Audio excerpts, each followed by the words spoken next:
그리스도 예수의 사도된 바울은 사랑하는 아들 디모데에게 편지하노니 하나님 아버지와 그리스도 예수 우리 주께로부터 은혜와 긍휼과 평강이 내게 있을지어다. 내가 밤낮 간구하는 가운데 쉬지 않고 너를 생각하여 청결한 양심으로 조상적부터 섬겨오는 하나님께 감사하고 내 눈물을 생각하여 너 보기를 원함은 내 기쁨이 가득하게 하려 함이니 이는 내 속에 거짓이 없는 믿음이 있음을 생각함이라. 이 믿음은 먼저 내 외조모 브로이스와 내 어머니 유니게 속에 있더니 내 속에도 있는 줄 확신하노라. 아멘. 아멘. 어떤 공동체라는 제목으로 함께 말씀의 은혜를 나누도록 하겠습니다. 우리 옆 사람하고 좀 인사하겠습니다. 한 주일 동안 평안하셨습니까?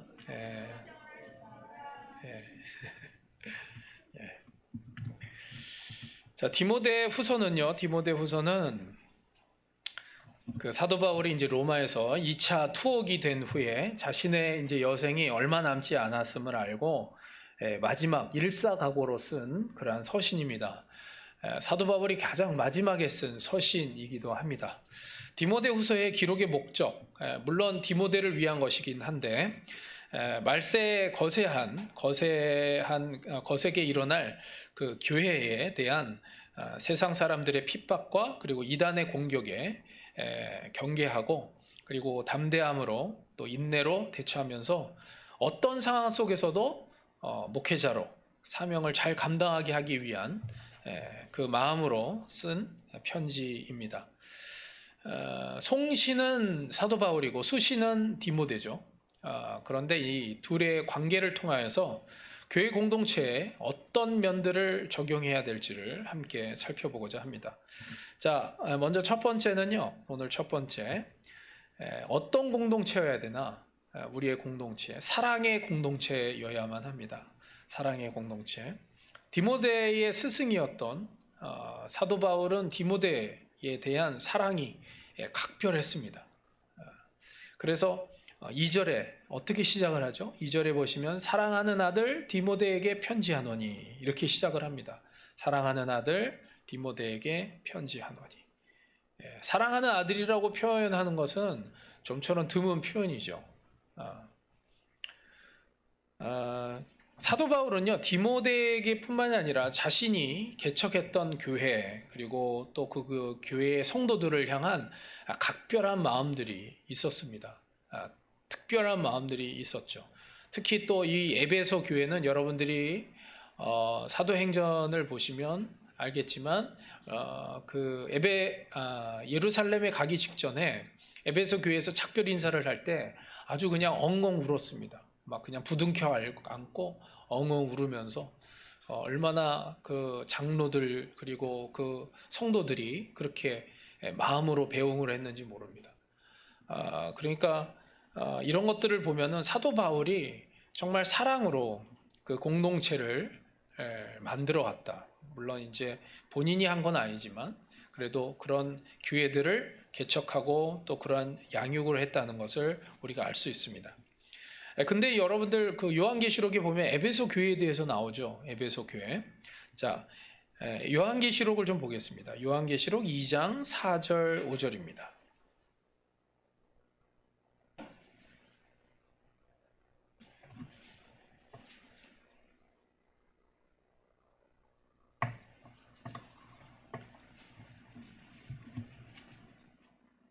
요한계시록 2장 4절 5절입니다. 자, 함께 읽겠습니다. 요한계시록 2장 4절 5절. 시작. 그러나 너를 책망할 것이 있나니 너의 처음 사랑을 버렸느니라. 그러므로 어디서 떨어졌는지를 생각하고 회개하여 처음 행위를 가지라. 만일 그리하지 아니하고 회개하지 아니하면 내가 내게 가서 내 촛대를 그 자리에서 옮기리라. 아멘. 여기 보시면은 에베소 교회를 향해서 뭐라 그랬냐면 너의 처음 사랑을 버렸다 이렇게 얘기합니다. 아니 그렇게 사랑이 많았던 그런 교회였는데 처음 사랑을 버렸다고 얘기합니다. 우리가 그 첫사랑에 대한 예수님에 대한 그 사랑 정말 우리가 잘 간직하고 그것이 근간이 된 그 아가페 사랑을 통하여서 서로를 생각하고 또 사랑할 수 있어야 됩니다. 여기뿐만이 아니라 에베소를 향한 그 교회의 서신 있죠. 에베소서를 보면 그 2장에 보면은 다 볼 수는 없으니까 제가 요약을 좀 해드리면 2장에서는 긍휼이 풍성하신 하나님의 큰 사랑, 그 사랑으로 다시 산 자들의 공동체, 이것을 얘기합니다. 그 전반부에 그걸 얘기하면서 후반부로 가면서 교회가 하나님의 은혜의 구원에 기초하고 있음을 그것을 이제 밝힙니다. 그리고 나서 여러 가지 이야기를 하다가 이제 4장으로 가면 에베소 교인들을 향하여 사랑으로 용납하는 삶, 그 삶에 대해서 이야기를 하죠. 그 사랑에 대해서. 그러면서 그리스도 안에서 덕을 세우고 서로 용서하는 그런 법들, 또 은혜의 부르심에 합당한 삶을 사는 법이 어떤 것인지에 대해서 설명을 합니다.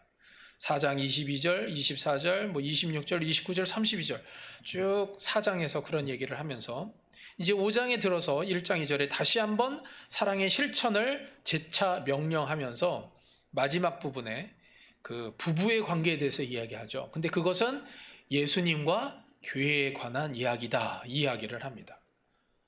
결국에 에베소서는 사랑으로 시작해서 사랑으로 끝나는 편지이기도 합니다.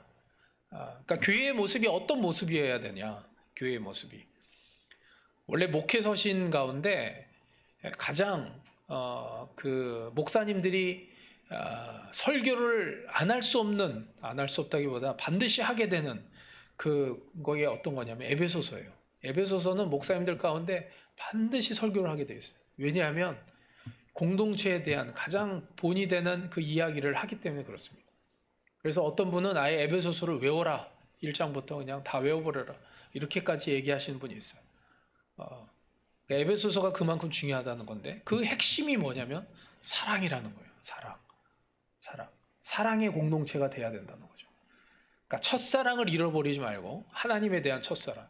아까 전에 우리가 다 읽진 않았지만 요한계시록 그 2장에 서두에 뭐라고 돼 있냐면 막 거짓 선지자 같은 그런 사람들을 막 경계하고 드러내게 하고 그리고 진리를 사수하고 그리고 마지막까지 그 귀한 일들을 감당했다. 그러나 뭐죠? 한 가지 말할 것이 있는데 첫사랑을 잃어버렸다. 이 이야기를 합니다. 근데 그게 그렇게 중요한 거예요.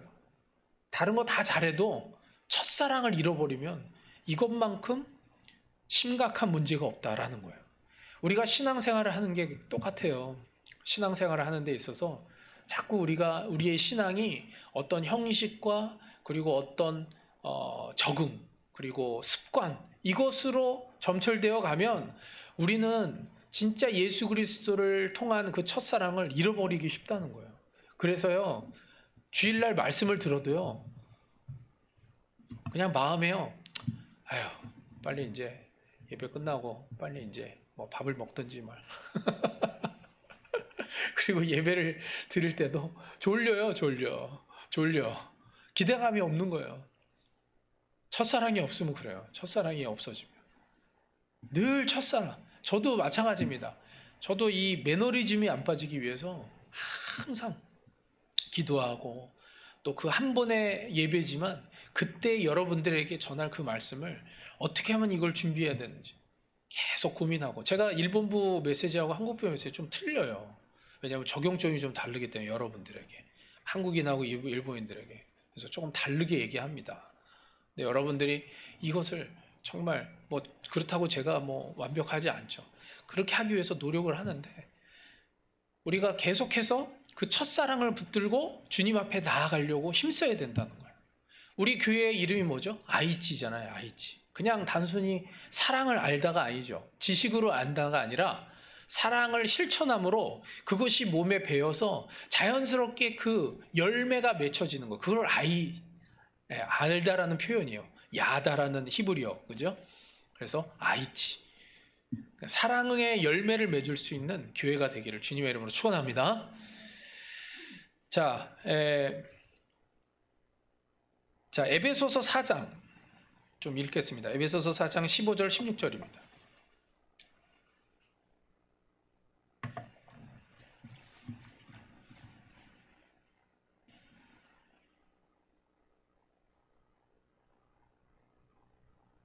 에베소서 4장 15절, 16절. 자, 함께 읽겠습니다. 시작. 오직 사랑 안에서 참된 것을 하여 범사에 그에게까지 자랄지라. 그는 머리니 곧 그리스도라. 그에게서 온 몸이 각 마디를 통하여 도움을 받음으로 연결되고 결합되어 각 지체의 분량대로 역사하여 그 몸을 자라게 하며 사랑 안에서 스스로 세우느니라. 아멘. 여기 보세요. 15절 앞에 보면 오직 사랑 안에서 참된 것을 하여 이렇게 시작하고 16절 마지막에 보면 사랑 안에서 스스로 세우느니라. 그죠? 사랑으로 시작하고 사랑으로 마무리 짓는 거예요. 공동체가 그렇다는 겁니다. 이 세상은요, 이기적이고 자기중심적이에요. 그러나 교회는 무조건적인 사랑, 자기를 희생하면서 섬기는 그러한 사랑을 나누는 유일한 곳이기도 합니다. 근데 이렇게 얘기한다고 해서 그러면 교회가 완벽히 사랑을 그렇게 실천하냐? 그렇진 못하죠. 우리가 완벽하지 않기 때문에. 그러나 그 목표를 가지고 그 마음을 가지고 우리가 살아가야 돼요. 그러니까 그 하나님의 첫사랑을 잃어버리지 말고 그리고 그 사랑을, 그 첫사랑을 가지고 어떻게 해요? 그 첫사랑이 살아있으면 어떻게 돼요? 상대방을 향해서 우리 수평적인 우리 형제자매들과의 관계 속에서 여러분들 연애할 때 생각해 보라고요. 사랑하는 마음 계속 생각나잖아요. 그죠? 생각나고 생각하게 되고 그리고 무엇을 좋아할까? 무엇이 필요할까? 어떻게 해주면 좋을까? 항상 이 생각하잖아요. 우리도 마찬가지예요. 그런 생각을 가지고 접하고 섬길 수 있어야 돼요.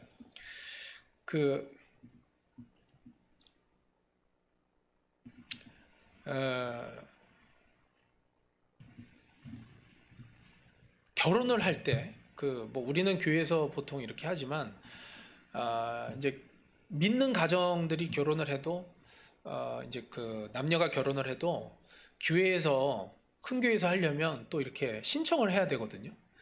그래서 그게 또 잘 돼야지 되지 그러지 않으면 또 어려워요. 그리고 또 담임 목사님 주례로 하려면 또 더 어려워요. 그래서 또 부목사님이 하시기도 하고 막 이러는데 그렇기 때문에 그냥 아예 처음부터 그냥 다른 예식장을 구하고 그리고 담임 목사님을 특별히 이렇게 초청하는 경우도 있습니다. 근데 이제 어떤 분이 이제 그렇게 해서 한 거예요. 근데 이제 좀 잘 해보려고 좋은 진짜 의리의리한 예식장을 딱 준비를 하고 그리고서 또 사회자도 또 개그맨 또 유명한 개그맨을 또 이렇게 딱 해가지고 또 이렇게 하고 딱 그렇게 했어요. 근데 이제 사회자가 이제 크리스찬이니까 다 이제 크리스찬이에요. 크리스찬인데 사회자가 이제 목사님이 이제 주례를 보니까 말씀을 이제 전해야 되는데 요한일서 4장 16절에서 18절을 이제 읽어야 됐어요. 근데 이제 이 개그맨이 이제 예수님을 믿은 지 얼마 안 돼요. 그러니까 요한일서인데 요한복음을 그냥 읽어버린 거예요. 그래가지고 요한복음 4장 16절, 18절 읽었어요. 뭐냐면 이르시되 가서 내 남편을 불러오라. 여자가 대답하여 이르되 나는 남편이 없나이다. 예수께서 이르시되 내가 남편이 없다 하는 말이 옳도다. 너에게 5 남편이 있었고 지금 있는 자도 내 남편이 아니니 내 말이 참되도다. 이렇게 딱 읽으니까 잘못 읽은 거잖아요. 아수라장이 됐죠. 저 말씀으로 원래 말씀이 뭐죠? 하나님이 우리를 사랑하시는 사람을 우리가 알고 믿었노니 하나님은 사랑이시라. 사랑 안에 거하는 자는 하나님 안에 거하고 하나님도 그의 사랑 안에 거하느니라.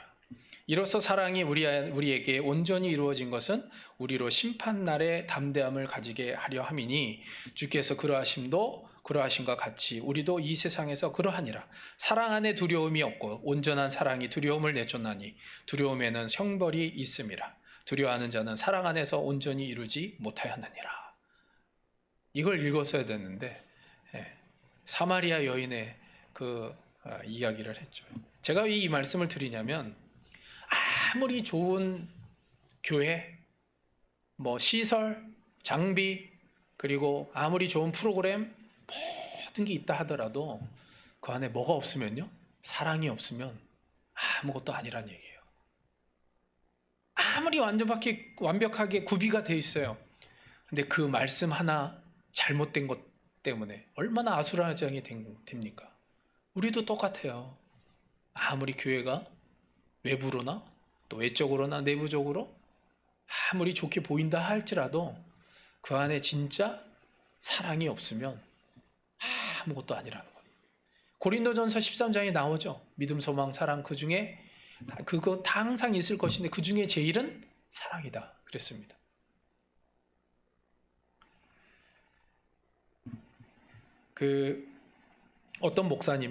어떤 목사님이 그 길을 가다가 이제 대형 교회 어떤 이제 큰 교회 목사님이세요. 근데 이렇게 길을 걷는데 어떤 청년이 이렇게 딱 오는 거예요. 그래가지고 갑자기 자기한테 막 오니까 누구지? 이렇게 생각이 들었어요. 근데 이제 목사님 그러니까 우리 교회 청년인가 보다. 목사님 안녕하세요. 예. 그러니까 이제 청년부 누구입니다. 그랬더니 그래요. 예, 반갑습니다. 이렇게 인사를 했어요. 그래가지고 이제 인사를 하는데 이제 청년이 목사님 건강하시죠? 그래서 예, 덕분에 건강합니다. 그러면서 이렇게 얘기를 하고 그리고서 헤어졌어요. 헤어졌는데 그날 저녁 그 청년이 자살을 한 거예요. 그 소식을 접한 겁니다. 분명히 그날 오후에 자기가 만난 청년이에요. 근데 저녁에 자살을 했어요. 이 소식을 듣고 이 목사님이 정말 마음에 낙심하고 그리고 정말 자기의 목회에 대해서 다시 돌아봤다는 거예요. 내가 지금 목회를 어떻게 하고 있나? 스스로가 사랑을 얘기하고 사랑의 교제를 얘기하고 있는데 그 청년이 어떤 청년인지도 몰랐고 그 청년이 어떤 고민을 갖고 있는지도 몰랐어.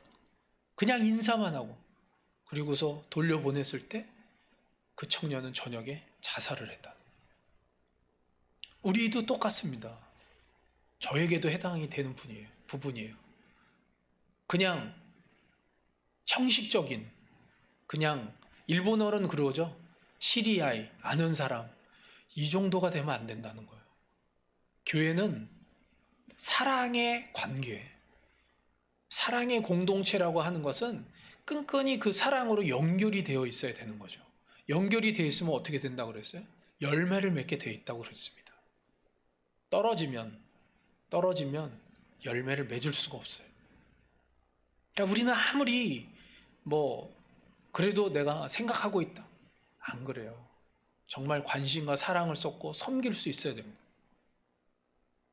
그리고 그 섬김을 통하여서 상대방도 똑같아요. 또 섬겨야 되고. 이런 것들이 서로 상호 관계를 이룰 때 온전한 열매를 맺을 수 있습니다. 자, 4절로 다시 돌아오겠습니다. 우리 본문 4절입니다. 자, 4절을 돌아오시면 자, 함께 읽겠습니다. 시작. 내 눈물을 생각하여 너 보기를 원함은 내 기쁨이 가득하게 하려 함이니. 아멘. 자, 여기 보시면 내 눈물을 생각하여 너 보기를 원함은 내 기쁨이 가득하게 하려 함이니 그랬는데 이 디모데가 그 사도 바울을 이제 보내면서 얼마나 눈물을 흘렸는지 몰라요. 그것을 사도 바울이 잊지를 못하고 있는 겁니다. 내가 너를 떠나올 때 네가 흘렸던 그 눈물을 내가 기억하고 있다. 그러니까 우리가 이런 거예요. 우리가 서로를 생각할 때 그 눈물 그리고 그때 그러니까 다른 게 아니에요. 정말 순간순간의 그 표정까지도 무슨 고민이 있나? 무슨 어려움이 있나? 왜 무엇 때문에 저렇게 걱정을 할까? 그리고 또 더한 거죠. 앞으로의 일에 있어서도 또 미리 걱정해 줄 수 있어야 돼. 지가 걱정해야지. 내가 그것까지 걱정을 하나. 지 일인데. 그게 아니에요. 여러분들 기도는요. 우리가 관심을 갖고 기도해 주는 거 있죠. 서로가 서로를 위해서 해주면 아브라함에게 뭐라 그랬죠? 하나님께서 네가 축복하는 자를 내가 축복하겠고 네가 저주하는 자를 내가 저주하겠다 이랬어요. 그러니까 여러분들이 서로 축복을 해줘요. 관심을 갖고 기도하고 서로를 위해서. 그러면 계속 서로가 축복받는 존재가 되고 은혜를 얻고 근데 나만 이러면 서로가 계속 서로를 위해서 계속 기도하고 서로를 위해서 계속 관심을 가져주고 한 사람만이 아니죠. 여러 사람을 또 그 사람은 또 다른 여러 사람을 또 그 사람은 또 다른 여러 사람을 계속 쌓이게 되는 거예요. 얼마나 하나님으로부터의 큰 은혜와 축복이 넘치겠습니까? 할렐루야. 그런 의미에서 두 번째가 그거예요. 두 번째. 중보기도의 공동체여야만 한다는 거예요. 중보기도의 공동체여야 돼요. 3절에 보면은 이렇게 얘기합니다. 내가 밤낮 간구하는 가운데 쉬지 않고 너를 생각하며 청결한 양심으로 조상적부터 섬겨오는 하나님께 감사하고 그랬습니다. 이게 말이 조금 이게 앞뒤가 조금 이렇게 번역하면서 이렇게 되는데 이거 좀 쉽게 말씀드리면 나는 밤낮으로 기도할 때에 그대를 기억하면서 하나님께 감사드립니다. 쉬운 성경이 이렇게 되어 있어요. 나는 밤낮으로 기도할 때마다 그대를 기억하면서 하나님께 감사드립니다. 그러니까 뭐예요? 항상 밤낮으로 기억하면서 중보기도했다는 얘기예요. 사도 바울이 디모데를. 근데 이걸 똑같습니다. 우리도 또한 우리 성도들을 위해서 그렇게 기도해야 돼요. 기도하는 중보기도의 시간만이 아니라 우리가 시간을 만들어서 그리고 그 시간을 통하여서 중보기도해야 돼요. 왜 그렇게 해야 되냐? 자, 히브리서 7장 25절을 함께 보겠습니다. 히브리서 7장 25절입니다. 히브리서 7장 25절입니다. 히브리서 7장 25절. 자, 함께 읽겠습니다. 시작. 그러므로 자기를 힘입어 하나님께 나아가는 자들을 온전히 구원하실 수 있으니 이는 그가 항상 살아계셔서 그들을 위하여 간구하심이라. 아멘. 자, 여기서 뭐라고 해야 되겠어요? 온전히 구원하시기 위하여 하나님께, 예수님께서 하나님께 나아가는 자들을 온전히 구원하시기 위하여 뭘 하신다고요? 하나님의 우편에서 중보기도 하고 계신대요. 중보기도. 예수님께서. 지금 세상에서 진행되는 구속사역은요, 예수님의 중보기도 사역의 열매인 것입니다. 이걸 우리가 기억해야 돼요. 자, 또 로마서 8장 34절입니다. 로마서 8장 34절입니다. 자, 로마서 8장 34절. 로마서 8장 34절 말씀.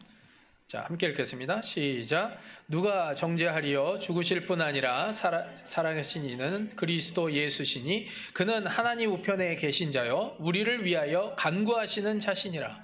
아멘. 아멘. 여러분들 8장의 내용 후반부 기억하시죠? 후반부 다 읽지는 않겠습니다만 거기에 뭐 있죠? 어떠한 세력도 예수님으로부터 떼어낼, 갈라서게 할 그러한 세력은 없다. 그렇게 할 수 없다. 이야기를 하면서 이야기를 하는 거예요. 누구의 간구 때문에, 중보기도 때문에 우리가 그렇게 지켜짐을 받는가? 누구요? 예수님의 중보기도 때문에. 그렇다는 거예요. 지금도 부활하신 그 예수님이 하나님의 우편에 앉아 계셔서 두 가지를 위해서 기도하신다고 지금 성경에서 봤습니다. 한 가지는 뭐예요? 하나님께 나아가는 자들을 구원하시기 위해서 중보기도 하고 계시고 또한 우리를 지켜주시기 위해서 중보기도 하고 계신다는 거예요. 할렐루야. 중보기도. 그래서 우리는 그러면 어떻게 해야 되겠어요? 우리도 또한 구원받을 자들을 위해서 기도해야 되겠죠. 그리고 또한 그들이 보호받고 그들이 지켜짐을 받기 위해서 우리가 또한 기도해야 돼요. 예수님이 하시는 그대로 우리는 본받고 기도해야 돼요. 이걸 해야 되는 거예요. 뭐 하나님께서 알아서 해주시겠지. 그거 아니에요. 여러분들 지금 선교의 형태가 처음에는 제국주의적 선교가 있었습니다. 여러분들이 잘 알다시피 항상 배를 띄워서 군사적인 어떠한 힘을 가지고 그 나라로 들어가서 그 힘을 힘입어서 선교사들이 들어가서 복음을 전파했던 시절이 있었습니다. 그래서 그걸 제국주의적 선교라고 그래요. 그건 좋은 점도 있고 나쁜 점도 있는데 나쁜 점들이 더 많이 부각되어 버렸습니다. 그래서 에큐메니컬 선교라는 게 나왔습니다. 이건 뭐냐면 그들과의 대화, 그들과의 상존, 그리고 공생, 그리고 대화, 뭐 이런 것들을 얘기해요.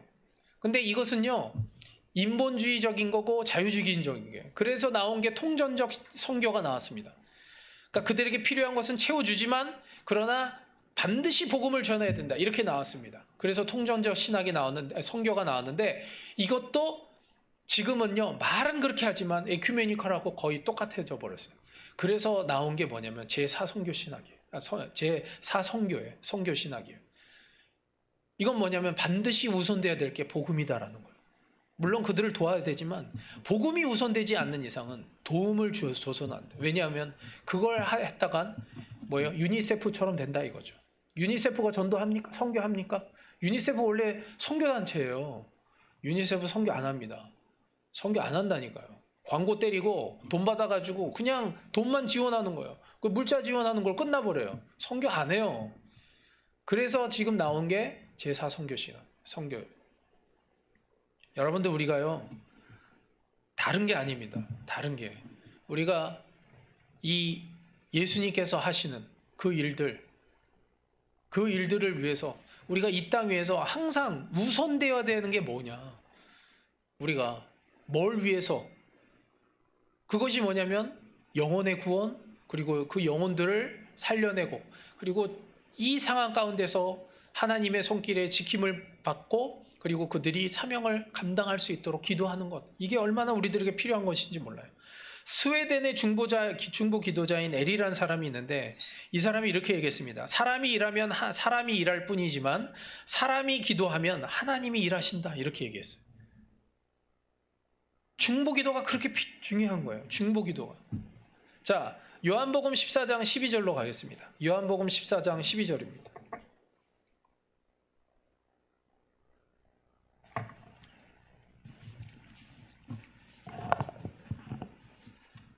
요한복음 14장 12절입니다.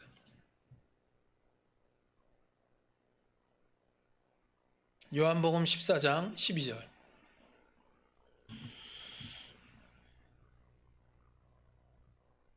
자, 요한복음 14장 12절입니다. 함께 읽겠습니다. 시작. 내가 진실로 진실로 너에게 이르노니 나를 믿는 자는 내가 하는 일을 할 것이요 또한 그보다 큰 일도 하리니 이는 내가 아버지께로 감이라. 아멘. 아멘. 믿으십니까? 예수님께서 우리에게 말씀하신 거예요. 내가 하는 일도 그가 할 것이고 그보다 큰 일도 한다. 이 이야기를 합니다.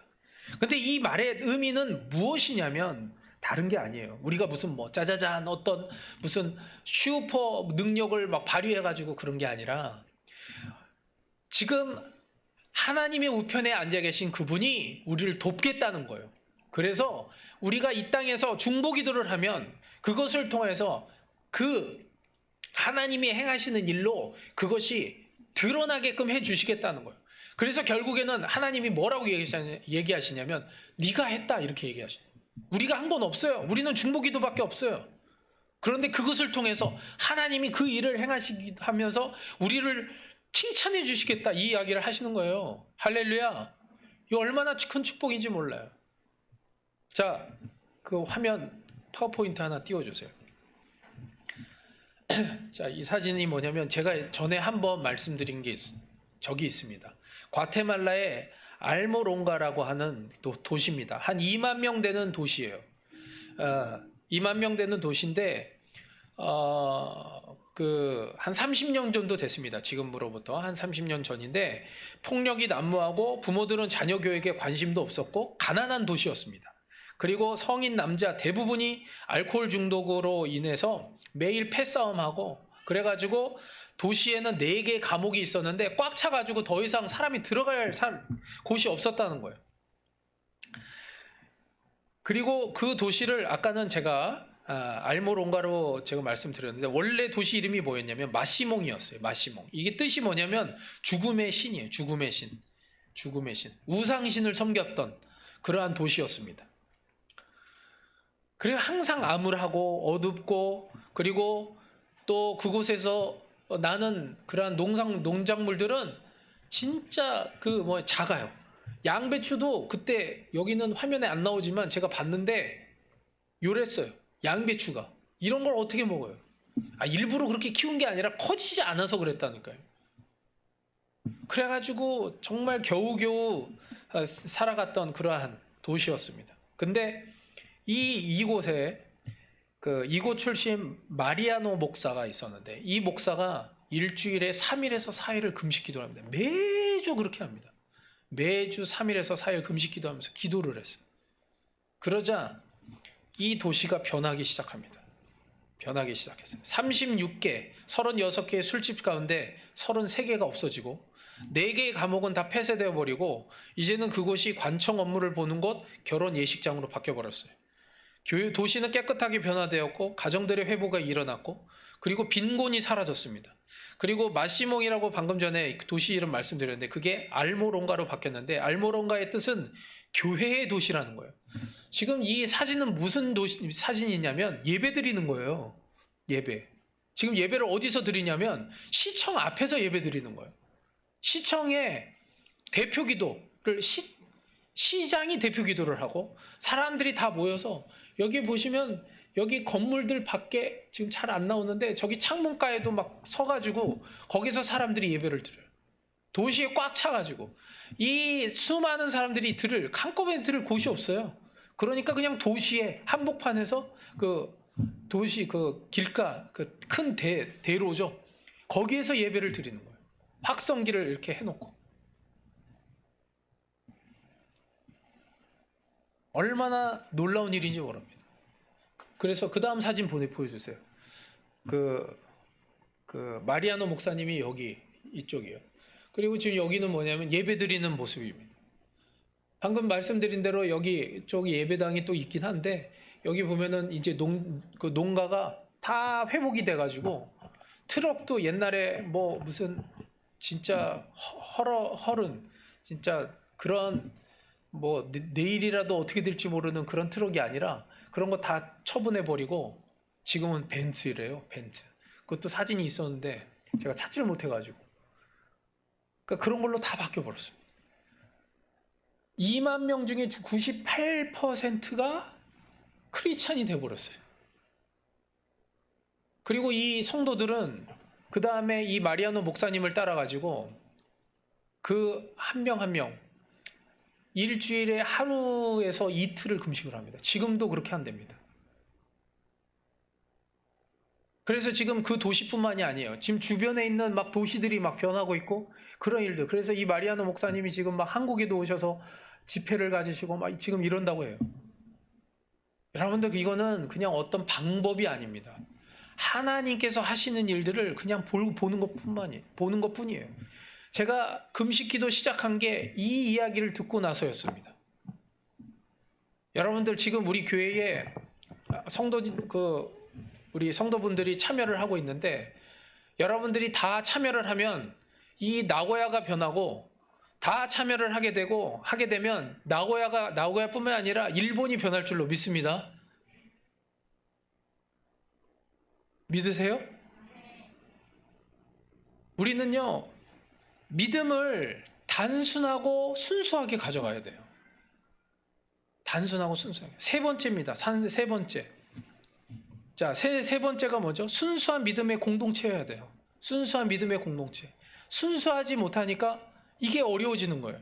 자, 5절에 보시면 이는 내 속에 거짓이 없는 믿음이 있음을 생각함이라. 이 믿음은 먼저 내 외조모 로이스와 내 어머니 유니게의 속에 있더니 내 속에도 있는 줄을 확신하노라. 거짓이 없는 믿음이 뭐예요? 순수한 믿음이라는 거예요. 순수한 믿음. 디모데는 부모로부터 할머니와 외할머니와 그리고 어머니로부터 그 좋은 믿음을 전수받았어요. 요한복음에 보면 믿음이라는 단어가 100번 나옵니다. 100번.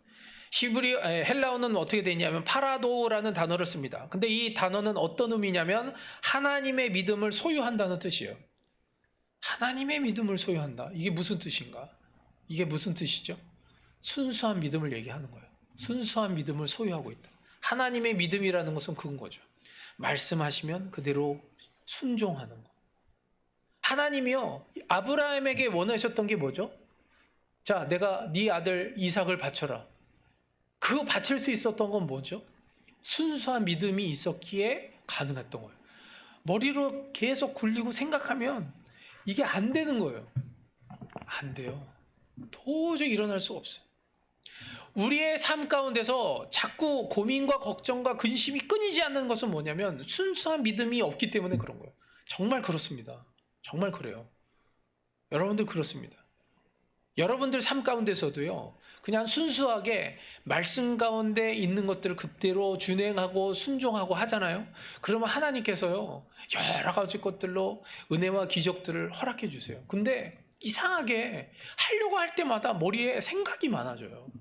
그래서 꼭 뭐 합리적이고, 그리고 그 상황에 맞춰서 뭔가를 하려고 자꾸 하다 보니까 거기서부터 계속해서 타협과, 그리고 미루어짐과, 그리고 자꾸 이 걱정과 근심, 고민만 생길 뿐이에요. 제가요, 왜 이렇게 얘기할 수 있냐면, 교회도 똑같더라고요. 목사가 생각이 많아지면 아무걸 못합니다. 그리고 교회는 계속 어려워져요.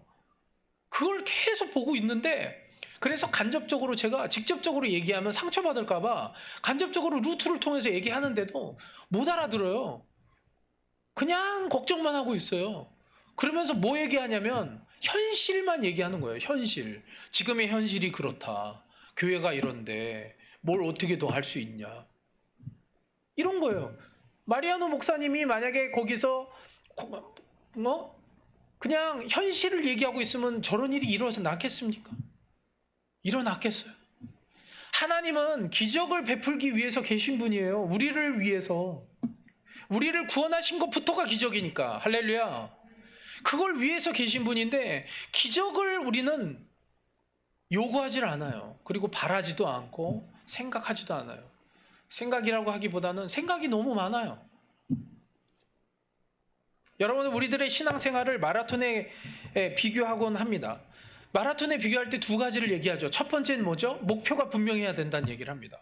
여러분들 가끔씩 그 텔레비전에서 보시죠. 마라톤 선수가 막 달리는데 선두에 있던 사람이 어디 이상한 데로 빠져버려요.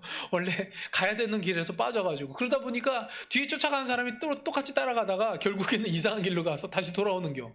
그거 봤어요, 제가. 보스턴 마라톤이었는가. 하여간 어디선가 그래가지고 얼마나 사람들이 웃었는지 몰라요. 목표를 잃어버리면 그렇게 된다는 거예요. 딴 생각하고. 그죠? 두 번째로는 뭐죠? 두 번째로는 단순해야 돼요. 그 단순하다는 얘기는 뭐냐면 코치가 일러준 대로 하면 되는 거예요. 자, 너가 20km 지점에서는 어떻게 하고, 그리고 30km 때는 어떻게 하고, 옆에서 막 달려와가지고 얘기해 주거든요. 지금 뭐 이렇게, 그러면 그 소리에 집중만 하면 돼요. 하나님의 말씀에만 집중하면 된다고요. 딴 사람이 어떻게 가든지 말든지 거기에 신경 쓰지 말고 코치가 하는 얘기에만 신경 쓰면 되는 거예요. 하나님 말씀에만 단순해지면 되는데, 그 말씀이 안 들어오고 환호성 치는 사람들이 눈에 들어오고 같이 달리는 사람들의 그 모습, 나보다 뒤쳐졌던 사람이 앞으로 앞서갈 때 갑자기 어쩌지? 라고 생각하지 말라는 거예요. 그러니까 생각이 많아지고, 그러다 보니까 페이스를 잃어버린다는 거죠. 코치가 하는 얘기를 들어야 돼요. 분명한 목표, 그리고 단순해져야 되는 거예요. 그래야만 기록을 낼 수 있다는 거죠. 근데 이걸 잃어버리니까 결국에는 어려워지는 거예요. 디모데후서 4장 7절에 뭐라고 돼 있죠? 나는 선한 싸움을 싸우고 나의 달려갈 길을 마치고 믿음을 지켰으니, 이렇게 고백을 합니다. 마지막 어떻게 보면 유언적인 고백이에요. 사도 바울이 이렇게 고백하기까지는 참 자기 자신도 많은 그러한 과정을 겪었습니다. 특히 아테네에서 어땠죠? 사도 바울이 자기의 유식한 지식, 철학, 그리고 모든 경험 속에서 나온 그런 것들을 통해서 아테네에 있는 철학자들을 다 무릎 꿇혔습니다. 그러나 얻은 건 하나도 없었죠. 그래서 사도 바울이 어떻게 고백하죠? 나의 모든 지식, 모든 경험 다 내가 똥으로 여기겠다. 오직 난 단순해지기를 바란다. 예수 그리스도로 내가 승부 본다. 그 얘기를 하는 거예요. 그러자 어떤 사도들보다도 많은 그 사역을 감당할 수 있었습니다. 베드로나 이런 사람들은요, 사도 바울이 개척한 곳에 가서 같이 그냥 청빙받아서 목회했을 뿐이에요. 항상 개척은 누가 했죠? 사도 바울이었어요. 혼자서. 그 많은 사역들을 했어요. 그리고 또 성경도 가장 많이 기록을 했고. 왜 그랬죠? 단순해서 그런 거예요. 하라는 대로. 성령에 이끌리는 대로 단순해져서 그래요. 복잡해지면 할 수가 없습니다. 분명한 목표와 단순해지는 것만이 살 길입니다. 아멘? 그것밖에 없습니다. 월남전에서 미국이 왜 졌는지 아십니까? 월남전에서 복잡해져서 그런 거예요. 세계의 정세, 그 다음에 자기 내국에 있는 그러한 어떤 정치적인 상황, 그리고 모든 그런 것들을 복잡하게 생각하다 보니까 월남전에서 진 거예요. 제 말이 아니라 전문가가 한 얘기입니다. 왜 미국은 베트남전에서 져야만 했는가? 책에 보면 나와 있습니다. 복잡해져서. 단순하게 하면 되는데 복잡해지니까 진 거예요. 그 많은 무기, 압도적인 무기, 압도적인 모든 군사력 이런 것들이 있음에도 불구하고 베트남은 또 이렇게 얘기하죠. 우리는 베트콩 숨어가지고 막 요리조리 잘해서 전술이 좋았다 이렇게 얘기하지만 그렇지 않습니다. 실제로 그러지 않아요. 그 압도적으로 그거 충분히 다 이길 수 있었어요. 근데 진 거예요. 물론 또 영적으로도 생각할 수는 있어요. 그러나 그런 것보다 그냥 일반론으로 전문가에 의한 얘기는 너무 복잡해졌다는 얘기를 합니다. 국내나 너무 복잡한 그러한 정세에 대한 대처하기 위한 그런 것들 때문에 결국에 미국은 패망할 수밖에 없었다. 이 이야기를 합니다. 우리들의 삶도요, 심플 라이프가 돼야 돼요. 심플 라이프. 자꾸 뭔가가 이렇게 막 덧입혀지고 복잡해지면 안 된다고요. 자꾸 생각이 복잡해지지 말고 우리는 들은 대로 순종하며 나아갈 때 그러면 간단해지는 거예요. 간단해지고 그 안에서 하나님의 능력과 기적을 체험할 줄로 믿습니다. 자, 마태복음 18장 3절 4절을 읽고 마치겠습니다. 마태복음 18장 3절 4절입니다.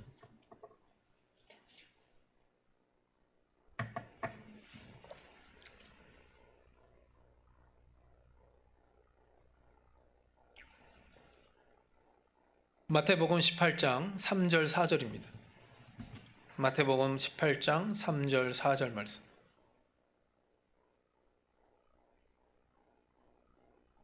함께 읽겠습니다. 시작. 이르시되 진실로 너에게 이르노니 너희가 돌이켜 어린아이들과 같이 되지 아니하면 결단코 천국에 들어가지 못하리라.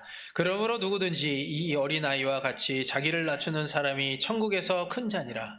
아멘. 아멘. 예. 생각이 많은 애들 말고요. 순수한 애들 얘기하는 거예요. 예.